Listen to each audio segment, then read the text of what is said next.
출근길 뉴스를 종합해드립니다. 깊이 있는 뉴스 YTN FM 출발 새아침.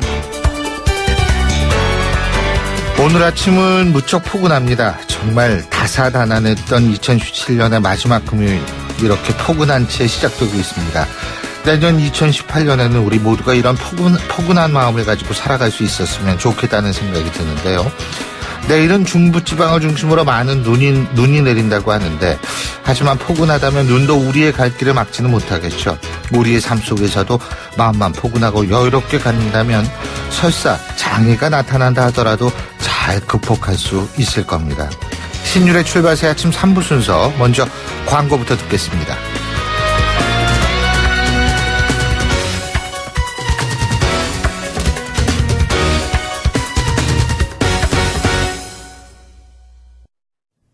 YTN 라디오 신율의 출발 새아침.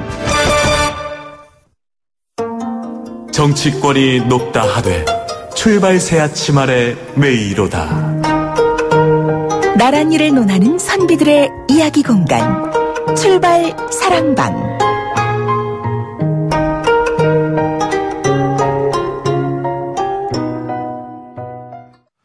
예, 한 주간 정치권 정리해보는 시간이죠. 출발 사랑방. 오늘도 매주 금요일날 함께하는 두 분 나와 계십니다. 경기대학교 김은국 겸임교수 나와 계십니다. 어서 오십시오. 네, 안녕하세요. 예, 그리고 미래전략개발연구소 김우석 부소장이십니다. 안녕하십니까. 예. 자, 이번 한 주가 뭐 사실 마지막 주였죠. 그죠? 그렇죠. 2017년 네. 마지막 주였는데 여러 가지 참 느낌이 많으실 것 같은데. 자, 시조. 이게 또 우리 김웅 교수님이 또 그냥 목소리에다가 말투에다가 그냥 사람을 아주 살살 녹이세요. 아, 그런가요? 예. 아이고. 자, 먼저 한번 해보시죠. 이 BGM 깔아주시고. 이 BGM 중요합니다. 제가 이번 주에는 시조를 지었습니다. 지난번에 안 지어왔다고 쫓겨날 뻔했지 않습니까? 그래서 아침에 소주도 안 먹었는데 그 소리가 저절로 나오네. 말씀하세요. 제가 그 제목을 농단지단이라고 지었습니다. 농단지단. 농단의 끝이라는 예초에 그렇게 지었다가 예. 역시 또 시조는 가군이 중요해서 농단지단이라는 제목으로 제가 지었는데요. 예. 연시조로 지었습니다. 예. 한번 들어봐 보시죠. 주시죠. 네. 예. 농단지단. 풍진에 얽힌 세상 중생이 슬어하여 국민들 피땀 세금 비선실세에 농단하니 들었던 촛불의 물결 가짜 세상 밝혔네.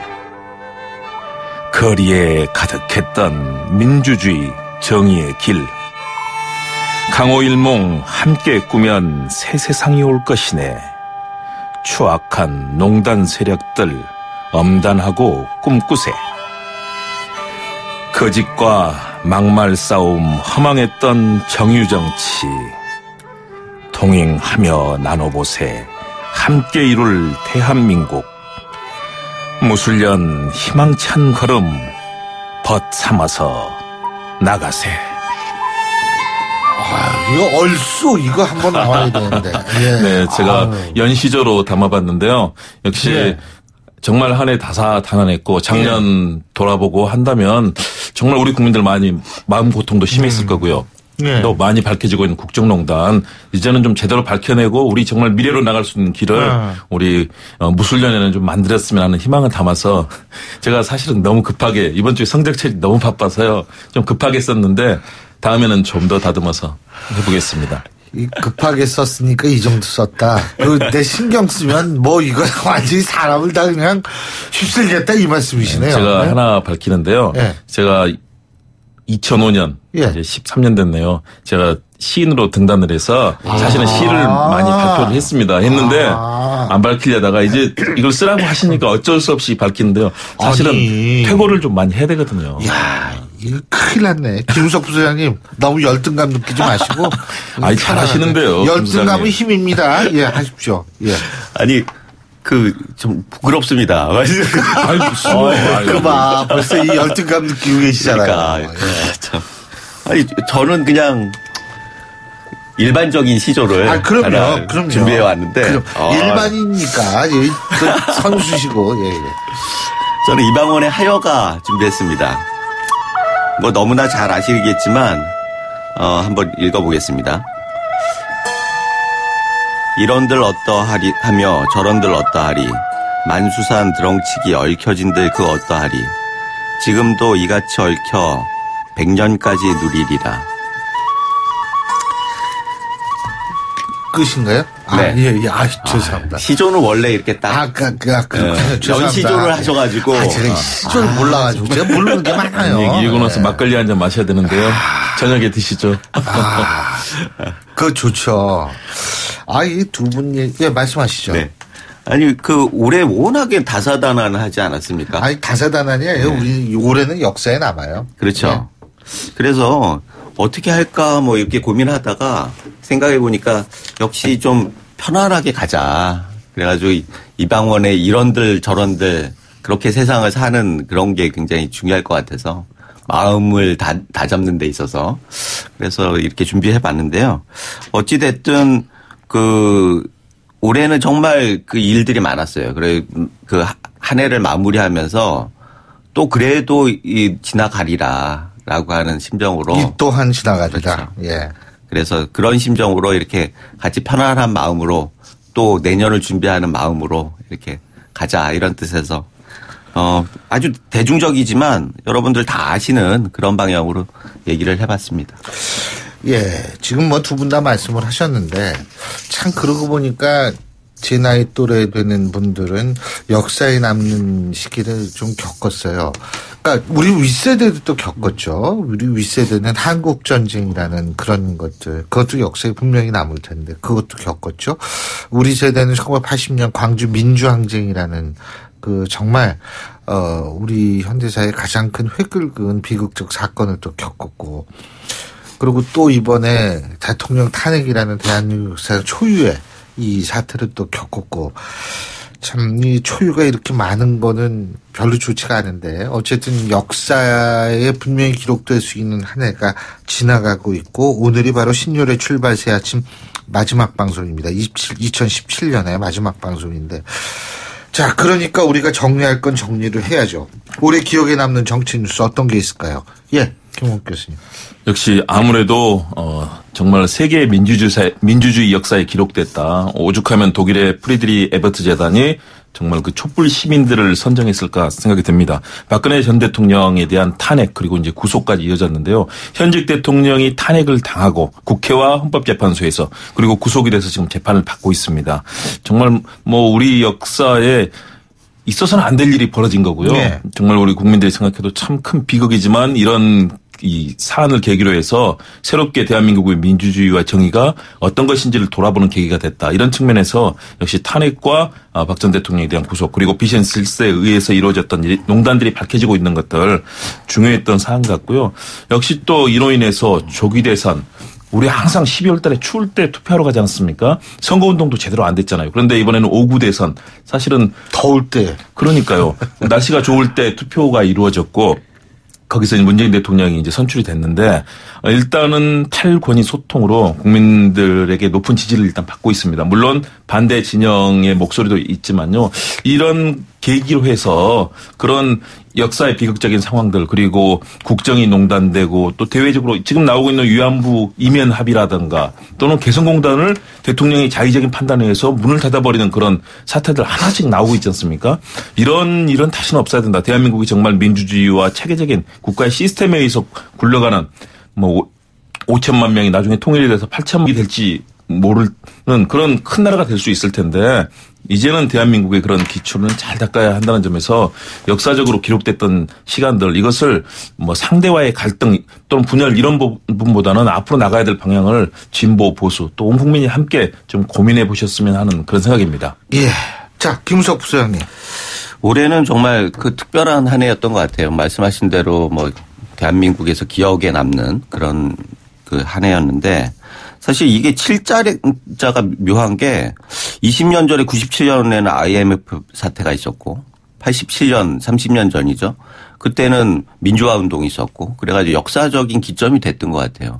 올해 같은 경우에도 2017년 정말 그 우리 역사에서 초유의 탄핵 이런 상황이 벌어지고 그래서 이게 무슨 상황인가 그러면은 7이라고 하는 게 우리 역사에서 무슨 의미가 있는가 이런 생각을 하게 되는데 올해를 한마디로 그 표현하자고 하면 북한은 하늘에 미사일을 쏘고 남한은 땅을 팠다. 이렇게 정리할 수 있을 것 같습니다. 북한이 미사일을 쏘고 해가지고 핵 그 개발을 하고 이거는 어떻게 보면은 정말 그 우리 탄핵보다 더 중요한 그래가지고 6.25 이후에 초유의 사태라고 초유의 위기라고 할 정도로 굉장히 큰 거죠. 그런데 국내에서는 그런 부분들에 대해서 그렇게 민감하지 않은 것 같아요. 좀 우려스러운 측면이 있는데 그런 반면에 남한에서는 땅을 팠다라는 건 적폐를 판 거예요. 그래서 이게 파는 거는 뭐 그럴 법한데 이거를 어떻게 덮을지에 대해서 국민들이 좀 불안해하는 그래가지고 그 위에 건물을 세우고 새로운 비전을 세워야 하는데 그런 부분들에 대해서 좀 불안감이 있는 것도 사실이고 그래서 안팎으로 굉장히 위기감이 있는 2017년이었다라고 하는 거는 뭐 거의 틀림없는 그런 상황인 것 같습니다. 예, 그렇습니다. 뭐 진짜 여러 가지 얘기가 많았는데 자 지금 얘기도 좀 몇 개 해야 돼요. 이 자유한국당 같은 경우에 류석춘 위원장이 이제 진두지휘하는 1기 혁신위원회를 마무리하고 2기가 출범을 했는데 2기 혁신위원장이 김용태 의원이죠. 복당파. 그죠? 이거 지금 예전에도 한번 맡았다가 사임하고 탈당하지 않았었나요? 그렇죠. 네, 혁신위원장을 맡았었고요. 김용태 의원 같은 경우는 사실 그 당시에도 강력한 혁신, 국정농단 적당하게 덮지 말고 혁신을 하자고 하면서 여러 가지 혁신안들을 내놓았었는데 그것이 당내 여러 가지 반발, 특히 친박계에서 굉장히 강력하게 반발을 했었죠. 결국은 그것 때문에 이제 혁신위원장에서 사임을 했었고요. 그리고 이 탈당까지 했다가 다시 복당을 했는데 다시 말해서 복당파들이 주요한 그런 위치에 김성태 의원이 원내대표에 선출이 됐고요. 예. 또 혁신위원장 사실상 다 복당파네요. 그러니까요. 예. 홍준표 대표가 대표 체제가 되면서 친홍 체제는 사실상 복당파에게 상당한 그런 힘을 실어주고 있는 그런 형국이고요. 결국은 지방선거 6월 지방선거를 예. 기점으로 해서 이 전략을 세우면서 홍준표 대표 체제가 공고해지고 기존의 친박 진영이 사실상 몰락하는 계기로 가는 흐름이다. 김용태 의원이 대신에 좀 아쉬운 점은 김용태 의원이 그런 혁신을 얘기하고 탈당을 했고 좀 다시 또 복당을 하고 이런 과정들이 그동안에 김용태 의원이 보여줬던 수도권 의원으로서 굉장히 젊고 패기찬 그런 활동을 보여줬거든요. 그런데 이렇게 좀 오락가락하는 행보가 결국은 돼버린 셈이 됐고요. 과연 지금 자유한국당의 혁신을 이뤄낼 것이냐. 1기 혁신위원회에서 이루어졌던 일들이 그다음에 2기 혁신위원회에서 과연 보수가 합리적이고 정말 도덕성이 있고 국민의 아픔을 생각하는 그런 보수의 가치를 만들어낼 것인가. 김용태 의원이 그동안 얘기했던 것들이 이렇게 좀 오락가락한 행보에서 좀 퇴색한 측면이 있는데요. 그럼에도 불구하고 정말 자유한국당이 다른 이 보수 진영의 국민들의 마음을 살 수 있도록 정말 겸허한 자세로 예. 그런 과정을 만들어낸다면 성공할 수는 있을 텐데요. 아직은 일단은 출발점의 예. 시작으로 보입니다. 예, 김우석 부사장님. 적대적 M&A를 완성시켰다 이렇게 보여집니다. 사실 뭐 스티브 잡스도 생각이 나고요. 쫓겨났다가 다시 들어와가지고 애플을 혁신을 통해서 예. 다시 재건을 하는 스티브 잡스를 생각하게 고생 많이 되는데. 하고 있죠. 그 소프트웨어 업데이트 때문에. 그렇죠. 그런데 사실은 뭐 스티브 잡스하고 형식적으로는 비슷할 수 있지만 내용적으로는 많이 차이가 나요. 사실 뭐 쫓겨났다기보다는 스스로 당을 깨고 나간 거고 그리고 혁신을 이루어가지고 당을 새로 할 건가 이건 숙제죠 여전히.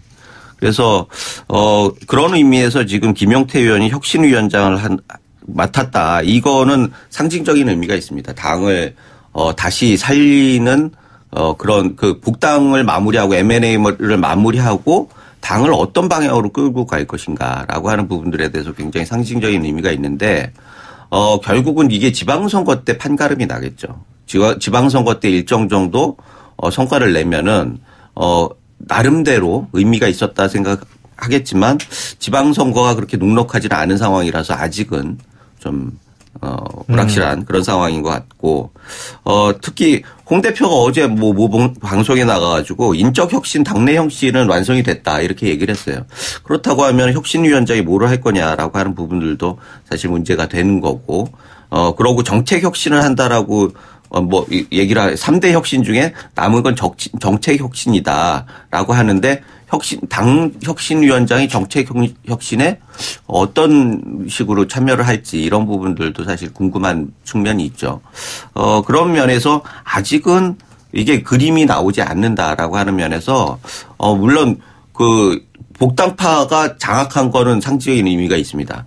지금 뭐 사무총장, 원내대표 뭐 이런 부분들 대부분 홍 대표 빼고는 대부분 당직들이 복당파들에 의해서 점령이 됐고 그런 상황에서 국민들은 그래 지방선거 때까지 그걸로 일단 밀어붙여보자라고 하는 그런 기대가 있는 건데 결과적으로는 지방선거의 결과가 성패를 좌우할 거다 이렇게 보여집니다. 저는 아까 제가 굉장히 스티브 잡스를 좋아하는데요. 정말 혁신적인 그런 아이디어와 개혁을 통해서 사실은 그 손안에 들어가는 이 스마트폰을 통해서 과거에 정말 엄청난 규모와 이런 형식들이 지배하던 곳을 바꿔낸 정말 개혁의 총화인데 스티브 잡스가 굉장히 실망스러워할 것 같아요. 김용태 의원의 경우와 본인을 비교한다면 그런데 저는 방금 전에 말씀하신 그 연장선상에서 좀 아쉽다. 정말로 과연 개혁의 그런 단초를 마련해낼 수 있을 것인가. 왜냐하면 지금 자유한국당의 상황이 최근에 홍 대표와 유해 전 최고위원의 상황에서 봤듯이 너무나 거친 막말이고 거기다 또 김성태 원내대표까지 무슨 뭐 광파리 정권이니 도박 용어까지 들어서서 우리 정치를 너무 희화하고 저는 좀 퇴행시키는 그런 측면이 있다.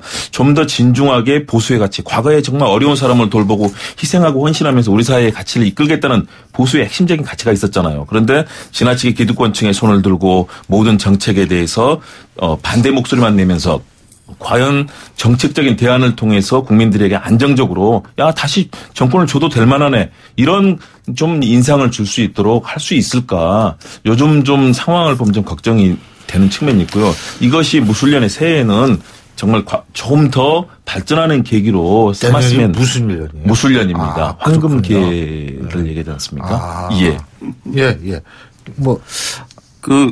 전적으로 동감합니다. 사실 보수는 지킬 게 있어야 하는데 지킬 가치가 뭔지에 대해서 아직 고민을 덜 한 것 같아요. 보수가 지킨다는 것도 있지만 고친다는 얘기도 있잖아요. 그렇죠. 보수.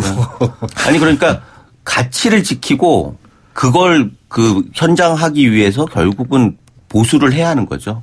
그런 의미에서 뭐를 지키느냐가 굉장히 중요한 거 아니겠습니까? 그런데 지금 우리나라에서 가지고 있는 보수 진영의 가치가 뭐냐라고 하는 거에 대해서 공감대가 사실 굉장히 구축이 안 돼 있다라는 생각이 들고 게다가 보수의 제도권 정당인 자유한국당이 지금은 뭐 버리는 걸 잘하는 것 같아요. 그런데 지키는 게 뭔지에 대해서 정립이 안 되는 것 같은 생각이 들어가지고 예를 들자고 하면 뭐 품격이나 지금 말씀하신 대로 막말 이런 얘기들을 계속 들으면서 요새 유난히 그쪽에서 막말이 많이 나오더라고요. 그러니까요. 그래서 이게 정말 보수 정당으로서 정말 잘해주길 바라는 거 아니겠습니까? 국민들 입장에서는 뭔가 균형이 맞아야 하는데 그런 의미에서 많이 아쉬운 점이 있고 그런데 정말 중요한 거를 뭐가 중요한지에 대해서 얘기를 안 하는 거죠. 그런데 그런 부분들에 대해서 아쉬움이 굉장히 많이 많고 게다가 표현되는 여러 가지 용어나 이런 것들도 국민들이 보기에는 좀 거북한 그런 측면들이 있어가지고 내년에는 좀 정말 일신하고 혁신위원장도 바꾸고 했으니까 지방선거도 있고 그러니까 뭔가 새로운 모습을 보여줬으면 좋겠다라는 생각이 간절히 듭니다. 예. 자. 우리가 이 부분에 대해서 얘기하는 그런 것도 있지만 또 하나 얘기해야 될 게 뭐냐면 어제 통일부 TF팀이 거기 개성공단 문제라든지 이런 거 쭉 발표를 했죠. 저희가 오늘 2부와 1부에 걸쳐서도 계속 입장을 들어봤는데 이 부분하고 또 하나는 그저께였었죠. 한일 위안부 합의 과정에 있어서의 검토 결과도 발표가 됐습니다. 자, 이 두 부분에 대해서 어떻게 보십니까? 김홍욱 교수님. 저는 정말 충격을 받았습니다. 왜냐하면 위안부 합의 2년 전에 발표될 때도 그렇게 당사자인 정말 일본에 의해서 10대 때 끌려가서 정말 치욕적인 삶을 사셨던 위안부 할머니들이 반대하는데도 불구하고 그분들이 절규하면서 왜 이런 합의를 하냐고 함에도 불구하고 강압적으로 밀어붙였지 않습니까? 단돈 10억엔 사실 우리 국민들이 성금 모아도 그 정도 돈을 만들 수 있는데 그때 왜 그랬을까 다들 고민했었는데 결국은 여러 가지 일본 측의 요구를 수용하는 그런 이면 합의 내용들이 있었고요. 사실은 국제 인권이라든가 또는 이미 뭐 유엔의 인권위원회 뭐 이사회라든가 곳곳에서 일본의 전쟁 범죄에 대해서는 이미 다 규정을 하고 있거든요. 그런 속에서 이루어진 과정들이 사실은 낱낱이 드러났고요. 또 개성공단을 문을 닫는 문제도 이거는 우리 국가의 운명이 달린 문제 아니겠습니까? 이런 문제를 박근혜 전 대통령이 자의적인 판단에 의해서 거의 정부 부처는 따라갈 수밖에 없었던 다시 말해서 국가의 시스템이 붕괴되고 최소한도 지켜야 될 가치들이 완전히 이 대한민국의 이 신뢰와 이상을 추락시켰다. 사실은 많이 놀랐고요. 물론 이 과정들이 자칫하면 또 과거의 상황만 다 들춰내는 것처럼 보일 수 있기 때문에 저는 신중하게 접근하되 진실을 밝히고 또 거기에 대해서 우리가 어떤 해법으로 이 상황을 다시 극복하고 이 남북관계를 만들어내고 일본과의 관계도 이대로 가다면 또 자칫하면 또 일본과의 대결만이 이루어질 수 있거든요. 이 부분을 어떻게 지혜롭게 일본의 뭐 시민사회라든가 또는 일본의 이 정치권이 움직일 수 있게 만들 것인가. 우리한테 상당히 많은 과제를 주어졌고 결국은 이런 내용들을 이제 극복해야만 국정농단의 이 빠르게 마감을 하고 우리가 미래로 나갈 수 있는 기틀이 더 닦아지지 않을까. 하여튼 다들 노력을 해야 될 비극적인 그런 사실들이 하나씩 드러나고 있다는 거 좀 안타까운 이 새 및 정말 이 풍경입니다. 예, 김은석 부장님. 일단은 위안부 그 할머니들이 설득되지 않았다라고 하는 거는 정말 문제예요. 그 정책을 펼 때는 어떤 당사자들이 양해가 전제가 되어야지 가능한 그렇죠. 일인데 그런 부분들에 대해서 너무 좀 소홀했다라고 하는 측면은 지적을 할 수밖에 없는 거죠. 그런데 이면 합의를 밝혔다라고 하는 건 또 다른 문제입니다. 이면 합의를 밝혔다라고 하는 건 사실 이면 합의는 뭐 보통 많이 있다고 그래요. 뭐 외교에서. 네, 외교에서는 있다고 하고 그런데 그러니까 이 이면 합의라는 게 결국 비공개 합의다 이런 그렇죠. 거죠. 네. 그래서 비공개 현 정부에서도 얘기할 게 공개할 게 있고 공개하지 말아야 할 게 있다라고 하는 건 동감을 할 겁니다. 그런데 외교부가 아닌 외부인이 이것을 펼쳐보고 그것을 공개까지 했다라고 하면은 그 부분에 대해서는 그 내용 자체보다도 그게 우리나라가 가지고 있는 외교적 신뢰라고 하는 부분들에서 굉장히 큰 상처를 주는 게 맞고 일본과의 관계뿐만 아니라 외국에서 볼 때 한일의 이 협상 부분을 주시를 할 거란 말이죠. 그럼 한국하고 협상을 할 때 이 부분에 대해서 비공식적인 그런 합의가 가능할 것이냐라고 하는 부분. 이거 국익하고 굉장히 직결되는 부분이기 때문에 사실 그럴 수 있느냐. 특히 지금 북핵 문제가 현실적으로 굉장히 큰 문제인데 네. 한미일 공조가 굉장히 중요하지 않습니까? 그런데 이런 상황에서 일본하고의 관계를 이렇게까지 극단적으로 갈등 구조로 가는데 현실적으로 도움이 될 거냐라고 하는 부분들도 우리가 고민을 해봐야 하는 거고, 그래서 현 정부에서는 UAE에 대해서 뭐 이렇게 얘기를 하면서 그 이중자 때 어제도 홍준표 대표가 뭐 비슷한 얘기를 했지만 저도 SNS에서 또 그런 얘기를 했고, 그런데 이중잣대를 하는 게 맞느냐라고 하는 부분들도 생각을 할 수밖에 없는 거죠. 어느 나라에는 공개를 해도 되고 어느 나라에는 공개하면 안 되고 더 중요한 건 공개해도 되고 덜 중요한 건 공개하면 안 되고 과연 이런 것들이 가능한 얘기인가 이런 부분들에 대해서 굉장히 우려스럽고 어떻게 보면 국민들은 이런 상황을 어떻게 받아들일지 혼란스러워질 것 같아요. 그래서 내년에는 올해는 뭐 그렇다 치지만 이 문제를 어떻게 봉합할 건가가 굉장히 중요합니다. 한일 간에 국제적 신인도나 이런 부분들에서 밝힌 것까지는 어쩔 수 없지만 이걸 어떻게 봉합할지 정부에서도 이게 고민거리일 것 같아요. 이게 밝히지 않았으면 어떻게든지 해결할 텐데 밝혔을 땐 내부적인 압력 그리고 대외적인 신인도 이 둘 중에서 뭔가 선택해야 하는 상황이 됐어요. 그렇다고 하면은 그때 솔로몬의 지혜가 뭔가라고 하는 부분들이 그 국민들이 그 관심 있게 볼 텐데 지금까지 보면은 현 정부에서 그렇게 스킬풀한 그런 대안을 만들기가 쉽지는 않을 것 같은 느낌이 들어서 그게 아쉬운 점이 많은 거죠. 이번 사안을 저는 좀 봐야 되는 관점이 있다고 보는데요. 네. 위안부 합의 문제는 왜냐하면 처참했던 전쟁 범죄에 대해서 그 진실을 밝히고 이 부분을 어떻게 미래지향적으로 일본과 끌고 나갈 것이냐 문제거든요. 1945년 유엔이 출범하기 전에는 뭐 가스라테부터 미락이라든가 다양한 미락이 존재했지만 유엔이 출범한 이유는 공개 외교가 원칙입니다. 그리고 이번 사안에 대해서도 어떤 문서를 공개한 것이 아니라 이런 절차와 내용에 대해서 조사하고 거기에 대한 발표를 한 것이기 때문에 정보공개법이나 이런 부분에도 이제 저촉이 되지 않고요. 그래서 일본의 이런 이해와 또 어떻게 하면 이거를 제대로 된 해법을 만들어낼 것인가 굉장히 중요하다고 보고요. 이거는 알겠습니다. 양국 간의 뭐 국익을 다루는 문제가 아니라 끔찍했던 전쟁 범죄에 대해서 그 피해자들의 그 상황을 피해자 입장에서 다뤄야 되는 문제이기 때문에 앞으로 그래서 우리 소장님 말씀하신 것처럼 정부가 제대로 이 문제를 신중하게 잘 끌고 가는 게 굉장히 중요하다고 봅니다. 알겠습니다. 김우석 부소장님이 원래 한 말씀 더 하셔야 되는데 시간이 다 됐어요. 그러니까 내년에 제가 한 번 더 기회를 드리겠습니다. 이게 카드입니까? 그럼요.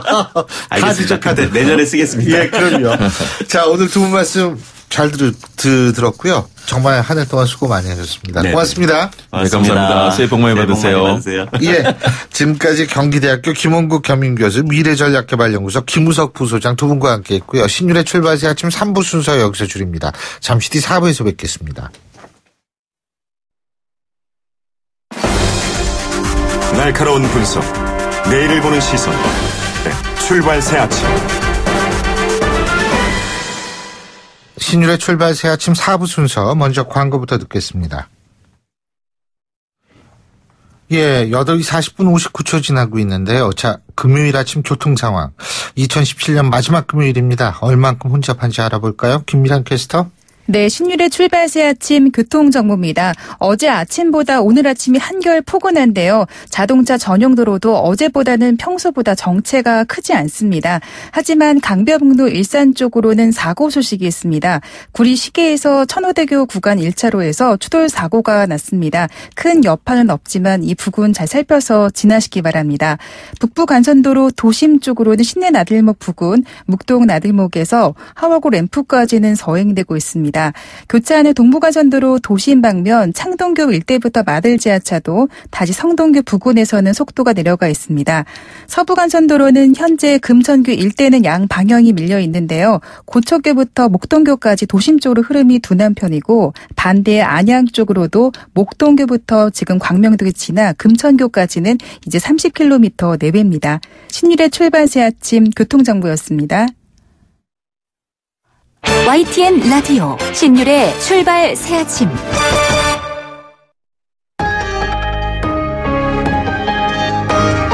위기의 한국 경제. 하지만 해법은 있습니다. 우리 경제에 또 다른 도약을 준비하는 코너. 출발 새아침 경제 빅 이슈.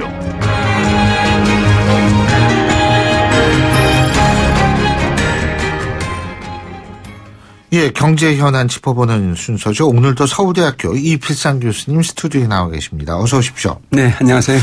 예, 먼저 그 미국이 법인세를 35%에서 21%로 낮췄는데요. 이게 이제 트럼프발 세금 전쟁이 본격화할 것 같다 이런 전망들이 나오고 있는데 어떻게 보십니까?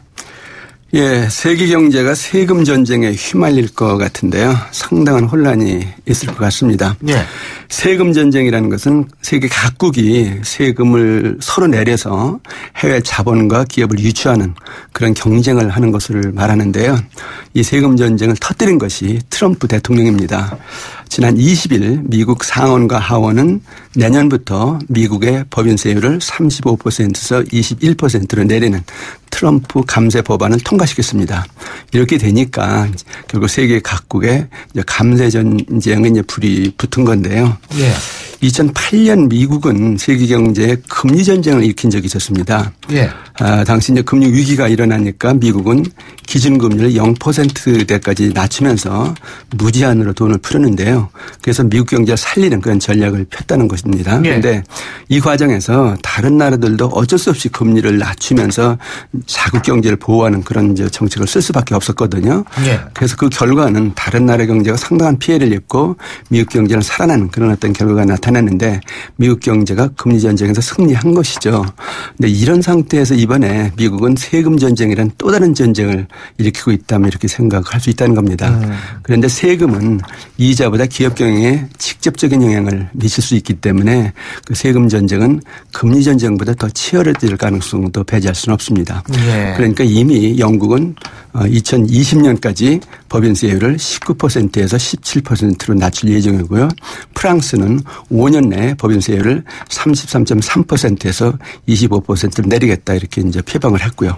일본도 2020년까지 23.4%인 법인세율을 이제 20%까지 내리겠다 이런 입장을 지금 취하고 있습니다. 그래서 앞으로 몇 년간 이 세금 전쟁이 본격화하면서 예. 세계 경제가 크게 흔들릴 가능성이 있습니다. 트럼프 정부가 이 감세 정책을 이렇게 강력하게 추진하는 거 왜 그런 겁니까?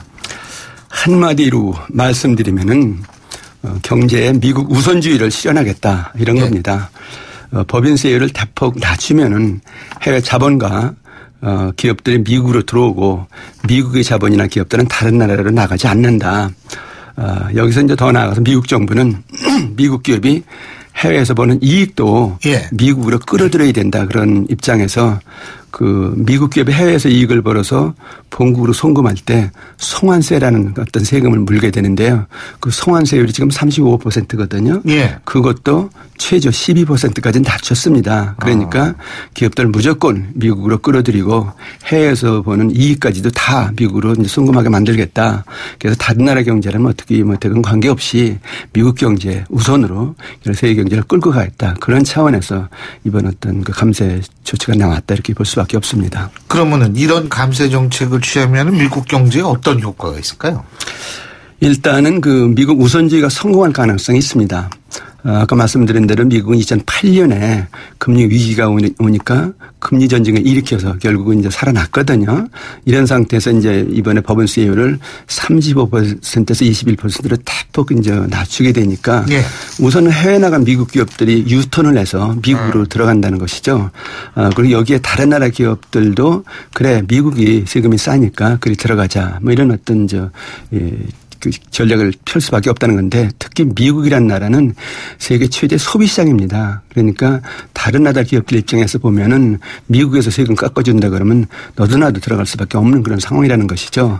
특히 이제 우리가 주목해야 될 그 사실이 있는데 뭐냐면은 미국은 이런 그 세금 전쟁 이외에도 보호무역이라는 또 다른 어떤 무기를 동원하고 있다는 것인데요.